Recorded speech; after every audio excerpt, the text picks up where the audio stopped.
કૃષ્ણ મિત્રો, સ્વાગત છે તમારું મારી યુટ્યુબ ચેનલ શ્રી હરિદર્શનમાં। હું અને મારા કાન્હાજી આપનું હાર્દિક સ્વાગત કરીએ છીએ। મિત્રો, આજે પુરુષોત્તમ માસનો 16મો દિવસ અને 16મા દિવસની કથા, જેનું નામ છે લક્ષણવંતા લક્ષ્મીચંદ। લક્ષ્મીચંદ નામનો એક વાણિયો હતો। ગરીબ ઘરમાં જન્મેલો, પણ આપ આવડતી દસકામાં તો એ મોટો શ્રીમંત બની ગયો। થોડા સમયમાં ગામમાં તે નગરશેઠ કહેવાવા લાગ્યો। રાત્રે ને દાડે વેપાર વધતો જતો હતો।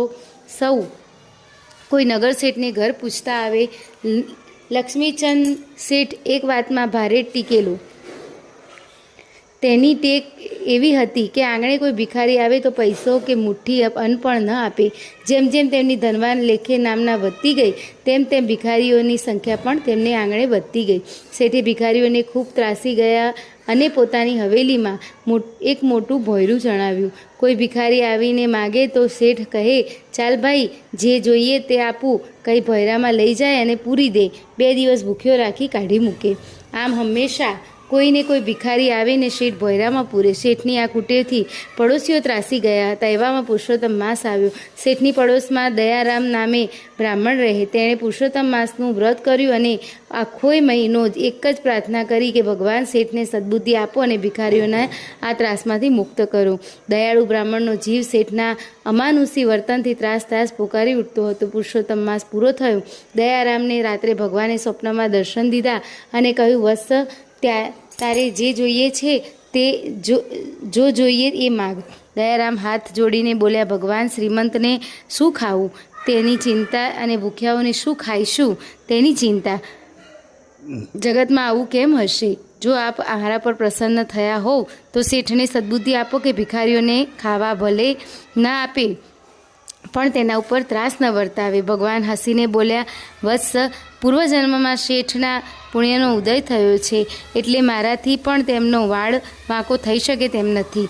જો તેમના હાથે સ્ત્રી હત્યા, બાળ હત્યાનું પાપ થાય તો જ તે પૂર્વજન્મનું પુણ્ય પૂરું થાય અને તેમની બુદ્ધિ ઠેકાણે આવે।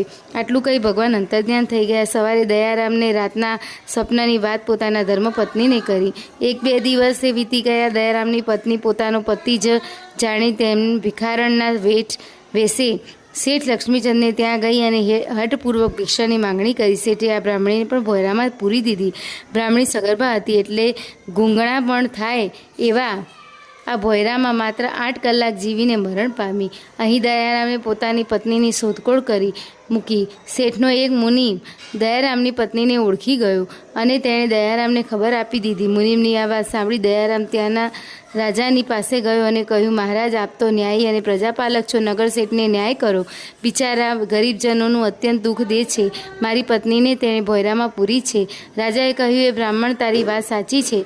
અહીં આ વાત ક્યારની મારે કાને આવી છે, પરંતુ ઘણીવાર અમારે પણ નગર શેઠને જરૂર પડે છે, એટલે કોઈ સાબિતી ન હોય ત્યાં સુધી મારાથી તેમને કંઈ પણ પ્રકારની શિક્ષા થાય તેમ નથી। રાજન, હું પ્રતિજ્ઞાપૂર્વક કહું છું કે ભોંયરામાં મારી સ્ત્રીને પૂરી છે। મારી વાત ખોટી પડે તો હું આપ કરશો તે શિક્ષા ભોગવવા તૈયાર છું, દયારામે કહ્યું।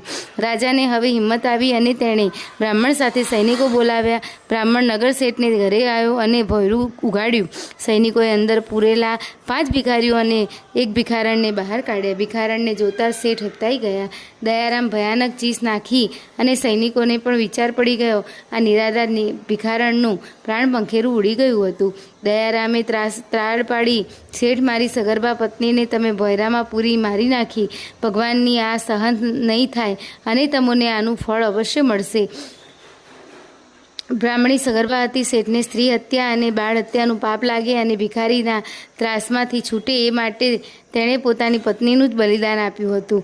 સૈનિકો શેઠને પકડી રાજા પાસે લઈ ગયા અને દયા નામની સગર્ભા પત્ની ગુજરી ગયાની વાત કહી।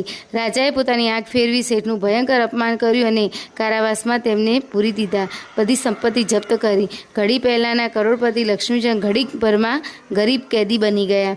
દયારામ પોતાની પત્નીના દેહને લઈને ઘરે ગયો અને એને અંતિમ વિધિ ગોઠવણ કરવા માંડી। ત્યાં એક નવાઈ જેવો બનાવ બન્યો। દયારામ ભગવાનના ચરણામૃતનો એક ટીપું તેની પત્નીને મુખમાં મૂક્યું અને ત્યાં તો તે આળસ મરડીને ઊભી થઈ।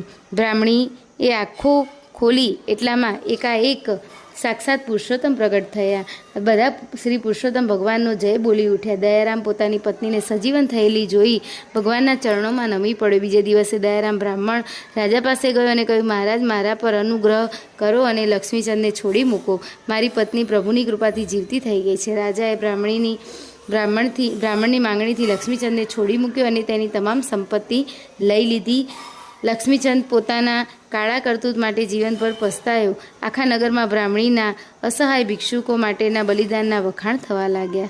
મિત્રો, આ હતી 16મા દિવસની કથા. ફરી નવી કથા સાથે મળીશું. ત્યાં સુધી મને રજા આપશો.